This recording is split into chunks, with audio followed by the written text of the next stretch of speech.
Salve, galera! Vamos lá de revisão hoje aí, né? Então vamos na parte imunologia. Primeira coisa que eu vou falar para vocês que a gente comentou lá no início, lá quando eu no sistema imunológico.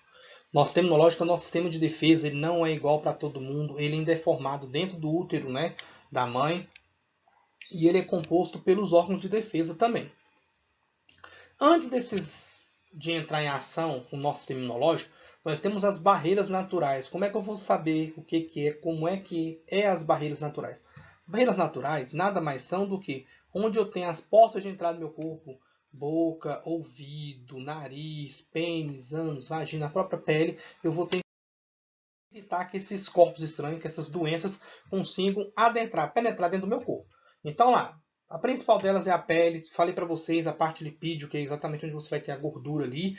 E dessas aí que a gente vai ter mais fácil, uma coisa que é importante, você vai ter que estudar e relembrar dessa parte, que é chamada o quê? Microbiota. O que são as microbiotas? São aquelas bactérias e fungos que vivem em harmonia no meu corpo e não fazem mal. A nossa microbiota ela é constituída desde o início da nossa vida. Quando a criança nasce, ela tem a constituição da sua microbiota natural. Lembra que eu tinha explicado para vocês, olha aqui embaixo no vídeo aqui. Não é porque o meu ouvido direito e esquerdo está no meu organismo que a microbiota dos dois são iguais. Pode ser que sejam diferentes aí. Então a gente não pode esquecer dessa situação, tá bom? Natural bem fácil aí. Quando eu pensava lá, quando eu falei para vocês, conhecendo melhor aí o nosso sangue, o que ocorre? O nosso sangue tem a importância de que ele vai carregar nutriente, ele vai levar, né, células vermelhas, ele vai levar células de defesa, ele vai retirar aquilo que o nosso organismo não precisa mais. Então, essa é a função básica do nosso sangue aí. E ele vai estar dividido basicamente no quê? Eu tenho 90% dele composto de água, que é exatamente o plasma sanguíneo, e eu tenho a parte das células, que são as células vermelhas e as células brancas. Então, a gente chama dos glóbulos vermelhos e os glóbulos brancos. Os glóbulos vermelhos, que são as hemácias, que têm a função de oxigênio, vai transportar o gás oxigênio para nós. E os leucócitos são as células brancas, que têm a capacidade de nos proteger, de imunologia aí. E claro, uma das células que a gente tem em especial no nosso corpo são as chamadas plaquetas, que vai fazer o quê? A coagulação sanguínea. Esses mecanismos específicos, a gente vai ter duas coisas importantes que a gente já vai estar falando, já adiantando aqui, já que é uma revisão. Eu tenho o chamado antígeno e eu tenho o chamado anticorpo. Antígeno é o corpo estranho, é tudo aquilo que o meu organismo reconhece como estranho, que ele não consegue agir dentro dele. Então, é uma molécula que vai induzir uma resposta imunológica. Então, toda vez que eu falo em resposta imune, é algo que o meu organismo reconheceu como estranho. Nem tudo que é estranho para o meu corpo é estranho para o corpo de todo mundo. E quando eu penso no anticorpo, são as células de defesa específicas que vão combater esse corpo estranho. Então, eles vão agir, que eles vão penetrar na nossa pele, vão alcançar os órgãos de defesa, que são os órgãos linfóides, para aí depois começar a ser batido. Lembre que eu tinha mostrado essa imagem para vocês. Olha no peito desse senhor aí, um marca-passo que foi reconhecido como um corpo estranho e acabou tendo uma rejeição. Você vê que ele acabou até aparecendo a ponta dele aí na parte externa do organismo.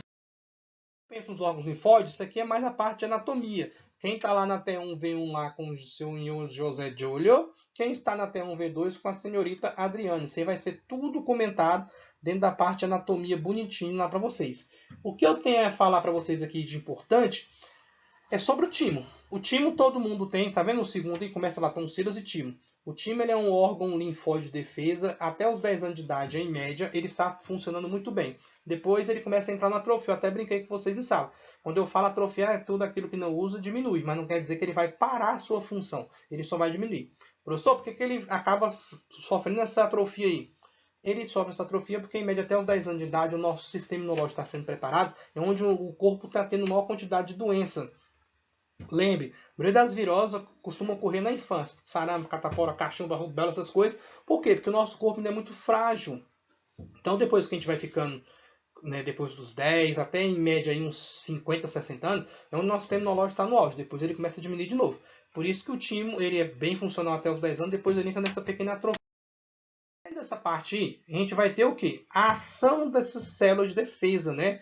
Dos nossos anticorpos. Essas células de defesa elas vão se originar onde? Na medula óssea, esse MO de medula óssea. Depois vão sofrer um processo de maturação ou no timo ou no baço. Por isso que a gente vai chamar de linfócito T ou linfócito B.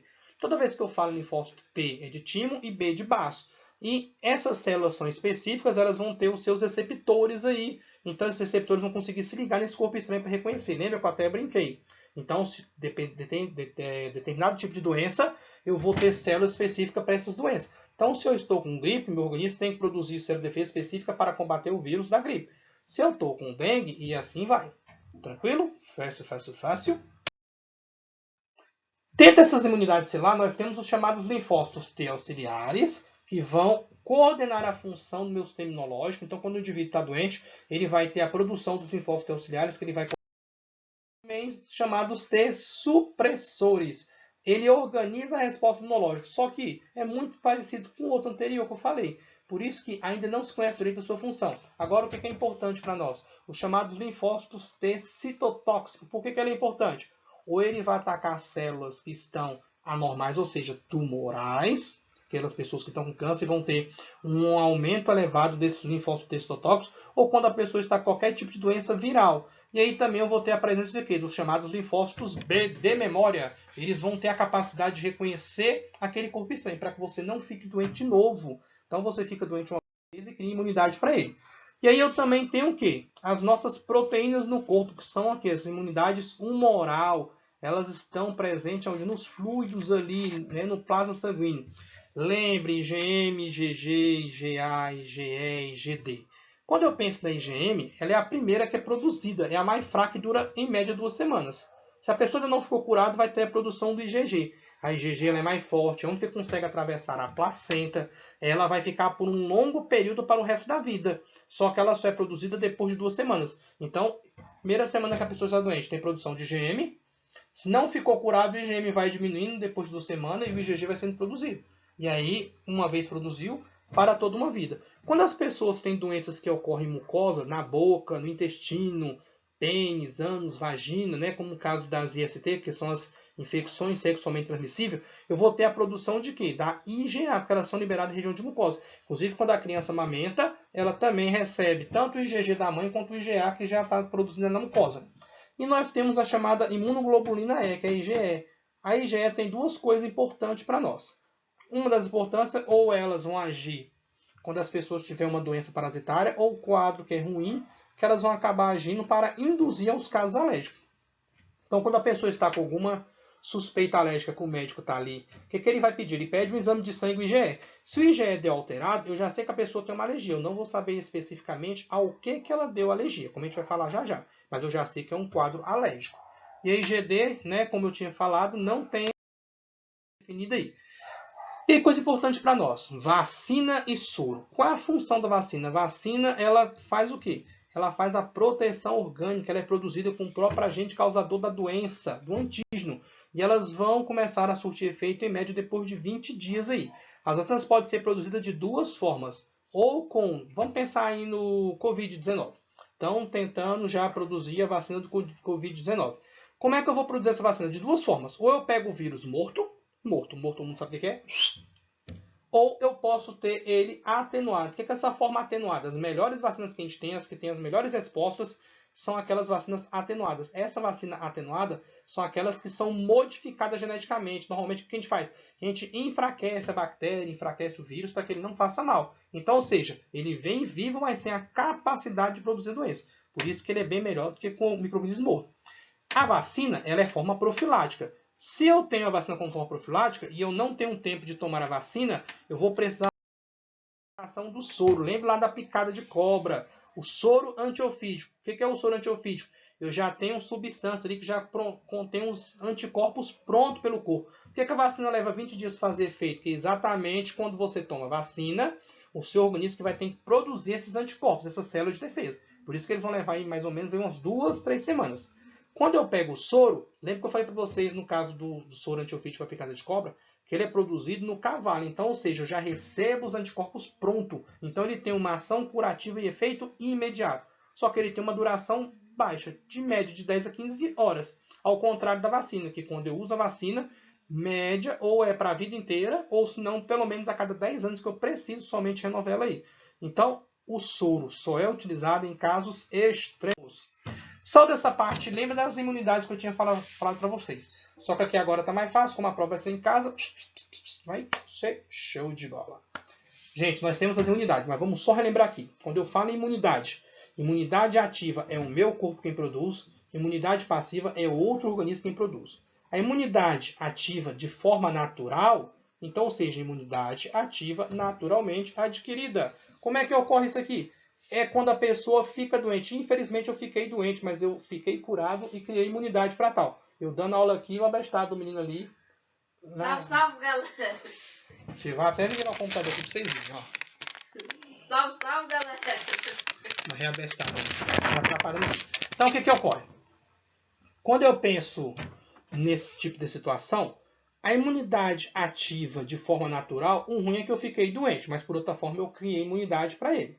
Quando eu tenho imunidade ativa, mas é de forma artificial, aqui é mais do que perfeito. Por quê? Eu não precisei ficar doente, mas eu vou fazer apenas o quê? Induzir a pessoa a tomar uma vacina. Depois de 2, 3 semanas, ela criou imunidade sem necessariamente precisar ficar doente ali. Salvo essa imunidade aí, eu tenho a imunidade passiva. Quando eu falo em passiva, é aquela que somente você, ao ter contato ali, você vai criar imunidade sem que seu corpo precise trabalhar. A imunidade passiva de forma natural é aquela que você vai ter o quê? Através do aleitamento materno. Essa é uma forma exclusiva que eu tenho. Agora, a imunidade passiva de forma artificial, eu já recebo os anticorpos prontos, mas só que foi feito de forma artificial, por quê? Esse aí foi outro organismo que produziu. É o caso, novo falando aqui, no soro, que você vai ter os anticorpos prontos, como no caso do antiofídico aí. Nós temos um tipo de imunidade que vocês quase não conseguiram entender. A gente fala de imunidade ou não adquirida, ou natural, ou inata. Aqui eu tenho as formas que são da seguinte natureza. Ou pode ajudar, ou pode acabar prejudicando o indivíduo. Exemplo, quando eu penso em forma de imunidade homem e mulher, existem doenças que são mais comuns para homens e outras mais para mulheres. Quando eu penso em doenças, quando eu falo na forma de fator idade, tem doença que é mais comum para crianças, tem doenças que são mais comuns para adultos ou idosos. Então, isso são fatores que podem estar ou auxiliando ou não o indivíduo. Então, isso é uma coisa que é muito difícil de a gente conseguir falar. Ah, isso aqui vai me prejudicar, ou isso aqui vai me auxiliar. A gente não tem como saber ao certo aí. Nós temos os casos chamados de quê? De hipersensibilidade. Estou pensando no quê? Nos casos alérgicos. Então, a hipersensibilidade é os casos de alergia. Lembre de novo aqui falando na IgE. Aquelas pessoas que têm grande produção de IgE vão ter maior facilidade e ocorrências de casos de alergia aí. E ainda pode ter as chamadas alergias de forma passiva. Então, quando a pessoa vai doar sangue, se o outro indivíduo tiver algum tipo de alergia muito severa, nessa doação de sangue, o outro indivíduo que recebeu o sangue dele pode passar a ficar alérgico também.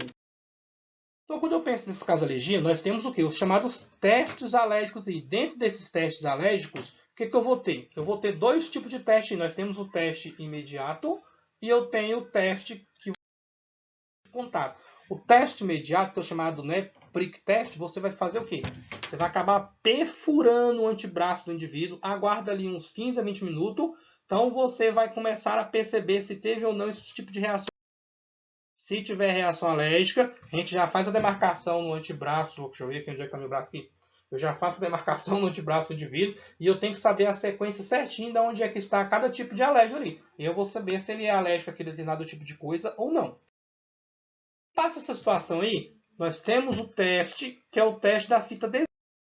Esse teste aqui, muita gente acaba achando ele mais facilitado porque não dói, porque não precisa perfurar. Só que aqui o ruim é que você tem que ficar muito tempo, às vezes você tem que ficar até 5 dias com ele aí. Mas o resultado é o mesmo, trabalha da mesma forma. De teste, o que a gente vai ter? Preocupação com os tipos de medicações que eu vou ter. Quais são as medicações que eu tenho para evitar os casos alérgicos? São chamados antihistamínicos, que o organismo começa a ter produção de histamina e essa produção desacerbada, ou seja, grande quantidade de histamina sendo produzida, é onde vai induzir os casos alérgicos. Só que quando a gente toma essas medicações para alergia, esses antihistamínicos, a maioria das pessoas, dependendo do tipo de antihistamínico, pode acabar induzindo a casos como sonolência, confusão mental, tontura, boca seca ou até mesmo caso de constipação. As pessoas começam a ter prisão de ventre aí. Então a gente tem que ter muito cuidado quando a gente for fazer esse tipo de medicação, ainda mais se for endovenosa. E claro, nós temos aí os importante para nós como que os tipos de alérgenos. Nós temos alérgeno de várias naturezas. Pode ser de forma inalada, ingerida, injetada ou mesmo forma de contato. Tinha brincado com vocês que ia pedir 20 exemplos na prova, agora eu posso pedir até 50, né? Com o Dr. Google do lado aí vocês conseguem achar. Então, esse tipo de alérgeno, cada um vai apresentar uma forma diferente. Uma coisa que é importante para a gente lembrar. Dependendo do tipo de alérgeno, ele pode ser de formas distintas. Lembra que eu até falei de pelo, acho que foi de pelo de gato. Pelo de gato ele poderia ser de forma inalada, pode ser de forma de contato com a pele, ou Deus livre pensando, né, em contato com o alimento, pode ser de forma ingerida. Não é de forma injetada, porque quando eu penso em forma injetada, tem que ter contato com a corrente sanguínea. Ninguém vai injetar, apesar que hoje em dia o povo é doido. Uma coisa importante para nós que a gente tem dentro dos casos alérgicos, quando as preocupações, choque anafilático é o caso mais extremo da alergia. O que eu vou ter de sintoma nesse choque anafilático? Palidez, dificuldade circulatória, cianose, a pessoa começa a ficar roxa, a gente observa os lábios, a extremidade dos dedos roxos, dificuldade respiratória, dispneia, dificuldade respiratória. Se a pessoa parar de respirar, é uma apneia. E aí, claro, isso aí tudo vai levar ao quê? Uma queda de pressão e você pode ter o fechamento da epiglote, o edema de glote, onde a pessoa acaba tendo um quadro de convulsão e depois pode evoluir para óbito aí. Por isso que é importante as pessoas que têm qualquer tipo de reação alérgica, começou a coçar nessa região do pescoço, começou a sentir algum tipo de inchaço, edema, dificuldade respiratória, de deglutição, de engolir, corre para o hospital. Você pode estar entrando num quadro de choque. E depois a gente fala um pouquinho do nosso sistema ABO. Gente, sistema ABO e fator RH. Qual é a importância para nós? Não tem só o sistema ABO aí. Eu tenho o sistema MNS, tenho o KEL, tenho o LEODES. Mas por que o ABO e o RH para nós têm uma importância muito maior? Porque eles têm poderes antigênicos. O que é esse poder antigênico? Se acabar fazendo uma doação, uma transfusão sanguínea de forma errada para outro indivíduo e ele não tiver com o corpo, né, com a compatibilidade sanguínea ali para receber aquele sangue, pode coagular o sangue e a pessoa pode morrer. Então a gente vai ter importância aí. Por quê? Porque lá nas nossas hemácias, nos glóbulos vermelhos, a importância do transporte de oxigênio, nós vamos ter dois tipos de proteína que são chamados aglutinogênio A. Esse aglutinogênio A e B, ele vai me dar os tipos de sangue que eu vou ter. Se é A, B, AB ou O. E eu também tenho ali no plasma as chamadas, né, aglutinina, que inversamente, lembra que eu tinha comentado para vocês, quando o indivíduo tem o sangue A, ele vai ter o anti-B. Quando o indivíduo é B, ele vai ter o anti-A. Quando o organismo é sangue AB, ele não pode ter nenhum anti-A, nem um anti-B. E ao invés disso, quem tem um sangue O, não tem nenhum aglutinogênio A, não tem nenhum aglutinogênio B, mas lamentavelmente tem os aglutinina, que são o quê? O anti-A e o anti-B. Dependendo da situação, tem que fazer um vídeo explicando só isso aí. Apesar que eu lembrei que eu tenho um vídeo aqui, depois eu posso colocar para vocês. Eu já tinha um vídeo anterior a isso aí. Lembrei agora. Então, o que ocorre? Essa parte aqui de fácil, fator RH também fácil, né? A gente viu aí na sala que a maioria da população, 85% dela em média aí, tem um fator Rhesus, que é o do RH aí. Então, a gente tem que lembrar sempre de duas coisas importantes. Quem tem RH positivo recebe sangue de positivo e negativo. Quem tem o RH negativo só pode receber de negativo, não pode receber do positivo. Onde é que entra a importância disso aqui? Mulheres que têm RH negativo, quando estão gestantes, pode ocorrer a chamada eritroblastose fetal ou doença hemolítica do recém-nascido, se esse filho for fator RH positivo. Então, ocorre uma incompatibilidade sanguínea. Então, para ocorrer eritroblastose, o que ocorre? A mulher tem que ser negativa e o filho vir positivo. Vem no primeiro caso? Lembra que eu falei para vocês? Normalmente, não. É a partir da segunda gestação positiva. Não é a segunda gestação, a segunda gestação positiva. E aí, o que ocorre? Para evitar a doença, nós temos a chamada gama-globulina, né? Que é o famoso ROGAM. Quando as mulheres têm esses quadros aí de eritroblastose fetal, pode ocorrer com a criança aí. Então, você vai ter problemas severos para essa criança. Então, o que a mãe tem que fazer? Tem que fazer todo o pré-natal de forma correta, ter um acompanhamento. Se ela tiver o RH negativo, a criança tiver o RH positivo, ela toma o ROGAM, que é essa gama-globulina aí, que não é uma vacina, mas uma medicação. Ela pode ter os próximos filhos aí sem problema nenhum. Mas caso falhe, vai ter eritroblastose fetal. O que ocorre aí? Ou você vai ter a morte em útero, que a criança acaba tendo a morte dentro do útero da mãe e acaba tendo um aborto espontâneo, ou como é lá nas hemácias, nos glóbulos vermelhos, que a gente vai ter informação do tipo sanguíneo e fator RH, essa criança, ainda dentro do útero da mãe, pode começar a ser acometida por uma anemia muito profunda e leva um quadro de icterícia, aquele quadro de amarelidão na pele. Quando a gente pensa nessa pele amarela, o fator principal é exatamente o que? Acúmulo da chamada bilirrubina, que é um subproduto de morte celular. Isso aí faz o quê? Uma toxicidade no corpo e às vezes a criança não resiste. Então, o que faz o nosso rins? Os rins faz exatamente o fator de quê? De filtrar o sangue. Então, quando eu estou tendo muita coisa no meu sangue ali sendo eliminada no organismo, acaba tendo o quê? Uma insuficiência renal e uma insuficiência cardíaca. Por que insuficiência cardíaca, professor, à distância? Porque se eu não estou tendo glóbulo vermelho, como é que o sangue vai conseguir bombear direito e não tem oxigênio? E aí tem todo esse problema aí. Então, essa é a nossa eritroblastomia. Só desse fato aí, a gente falou um pouquinho sobre noções de patologia, de doenças aí. Nosso sistema imunológico está exatamente ligado a toda a parte do nosso sistema de defesa aí. Então, existem dois tipos de problema para nós. Aquelas doenças que são de formas crônicas ou aquelas doenças que são de formas agudas. Doenças crônicas são aquelas ou muito longas ou que não têm cura. E aquelas agudas são aquelas mais repentinas aqui. Então, por exemplo, Covid-19 é uma doença aguda. Começa do nada e tem, ou a pessoa morre, Deus o livre, ou senão já cura rapidamente. Quando eu penso em doenças cardíacas, nós temos doenças cardíacas crônicas, temos doenças cardíacas agudas. Infarto agudo, por que a gente chama de infarto agudo? Porque é algo muito rápido ali. Então, quando eu penso os quadros que eu vou ter como inflamação, o que é um processo inflamatório? É qualquer resposta que o organismo vai ter para qualquer tipo de agente lesivo. Pode ser local, pode ser sistêmico. Eu acho que eu até brinquei nas turmas aí. Se der uma pancada na cabeça de alguém, se bater o dedo, né, na porta ali, o que vai acontecer? Uma inflamação. Quando ocorrer um ou mais desses sintomas aqui: calor, rubor, que é vermelhidão, edema, que é inchaço, dor, todo mundo sabe o que é, e lesão de função. Bati meu dedo, cadê meu dedo? Bati meu dedo, eu não consigo movimentar minha mão direita. Lesão de função. Isso é um quadro inflamatório. Que quando eu vou ter como um quadro infeccioso? Quando eu já tenho um agente causador. Quando eu falo em infecção, é provocado por bactérias, vírus, fungos. Então, tudo aquilo que for provocado por um desses três agentes causadores, eu tenho um processo infeccioso e não inflamatório. Bati meu dedo, cortei meu dedo, inflamou. Entrou, bati meu dedo, cortou. Entrou uma bactéria, sai de um processo inflamatório, entrei num processo infeccioso. E aí eu tenho essas respostas, né, como reações inflamatórias. Em uma turma aí eu lembro que eu desenhei alguém na sala, em outra turma eu brinquei de outras formas. Gente, o que acontece quando eu tenho essas reações inflamatórias? A primeira coisa que eu vou ter nessas sequências aí, dilatação de arteríolas capilares. Para quê? Para chegar mais células de defesa no local.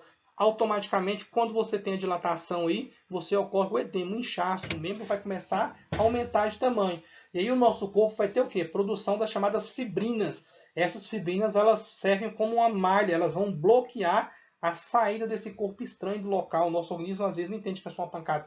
Imagina que fosse uma picada de escorpião. Para o veneno não espalhar pelo meu corpo inteiro, ele vai começar a formar essas malhas, essa fibrina, para evitar que o veneno não consiga escapulir. Claro que vai escapulir, mas ele vai tentar ao máximo para evitar com que ele saia para os outros locais.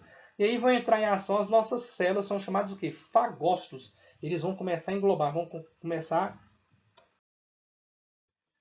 Eu tenho um esquema aqui do fagócito, tá vendo aqui do seu lado inferior esquerdo? É como se ele fosse um come-come, ele vai tentando neutralizar. Isso aí são o que a gente vai ter para nós aí. Passou dessa parte aí, deixa eu mudar aqui meu slide aqui, que ele deu uma travada. 1, 2, 3, travou. 1, 2, 3, travou. Continue. Eu vou ter então as diferenças o quê? Dos meus tipos. Ixi, falhou. Deixa eu ver se ele vai aqui. Aguarde só um momentinho, que o meu aqui travou, não sei como é que apareceu para vocês. Lá no minuto 23. Então, não tem como agora. Meu vídeo travou. Deixa eu ver aqui, esperar 1, 2, testando. Vou ter que cortar aqui o vídeo depois.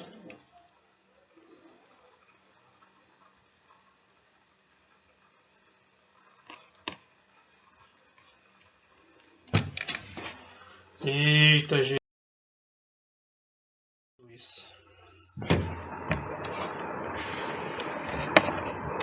Então, olhem só. Nós temos aí os tipos diferentes. Meu vídeo voltou. Nós temos aí, então, os tipos de inflamações. As chamadas inflamações serosas, supurativas ou purulentas ou ulcerosas. O que eu tenho como inflamação serosa? Onde você tem grande quantidade de fluidos ali, então. Então você vai ter mais presença ali de edema. Então, presença de fluido corpóreo, até coloquei como exemplo aqui as bolhas de queimadura. Esse tipo de inflamação é o mais comum que eu tenho. Inflamação supurativa ou purulenta é quando eu tenho a presença de pus, né? Esse pus a gente vai chamar de quê? De abscesso. Então, quando eu tenho ali numa ferida, apresentou ali a presença de pus, eu sei que ali é um processo supurativo ou purulento. E quando isso aqui é apenas na superfície da pele, eu vou chamar de ulceração. Então, a ulceração ela está bem mais na parte superficial da pele ali. Então, é mais tranquilo reverter isso aí. Mas quando a gente pensa nos processos inflamatórios, de maneira geral, eles são importantes sim. Eu preciso desse processo inflamatório. Por quê? Porque sem ele, os corpos estranhos, vírus, bactérias, fungos, estariam livres no nosso corpo, nosso organismo não reconheceria que aquilo é um corpo estranho e, claro, não teria o processo de cicatrização e nem reparação da lesão. Você ia ter uma ferida na pele, uma lesão, e esse local não iria sofrer o processo de regeneração. O organismo não iria entender que aquilo ali foi danificado. Basicamente, fechando aqui, quando a gente pensa o quê? Um processo de febre. Eu até comentei com vocês, gente, presta atenção. Febre não é uma doença, febre é apenas um dos sintomas que a gente tem em determinado tipo de doença. E nem vou entrar com vocês em detalhe que existem vários tipos de febre. Né? Não tem só a febre pensando em doença, tem de fundo emocional e tem outras situações que vocês vão ver mais para frente. Mas o que é a febre aqui para nós? No nosso contexto aqui, na nossa importância. Quando você vai ter o quê? Um aumento dessa temperatura corpórea. Então, medianamente, as pessoas têm uma temperatura corpórea de 36, 36,5, ela começa a aumentar. Então, quando a pessoa começa a ter esse quadro de febre acima dos 37, 38, 39, você começa a ter uma dificuldade respiratória na dispneia, que é essa falta de ar, mas aquela acidose, você começa a perceber que o hálito fica mais cetônico e os batimentos cardíacos começam a aumentar. Para cada 1 grau que a pessoa vai tendo de aumento da temperatura corpórea, o coração acaba tendo 8 batimentos a mais por minuto, além do organismo induzir a um quadro de quê? De fadiga e anorexia. Então a pessoa fica mais fraca ali, fica mais sem vontade de levantar e se movimentar e trabalhar, enfim, e perde todo o apetite. Mas se a gente pensa na febre, claro, tem uns dois lados aí. Pode ser o lado benéfico, que vai avisar que tem algo de errado no corpo, vai auxiliar a combater esse corpo estranho, mas também tem um lado maléfico. Por quê? Se a pessoa fica com febre exaustiva durante um longo período, pode levar a um quadro de exaustão orgânica. Isso não é favorável. Então a gente consegue ter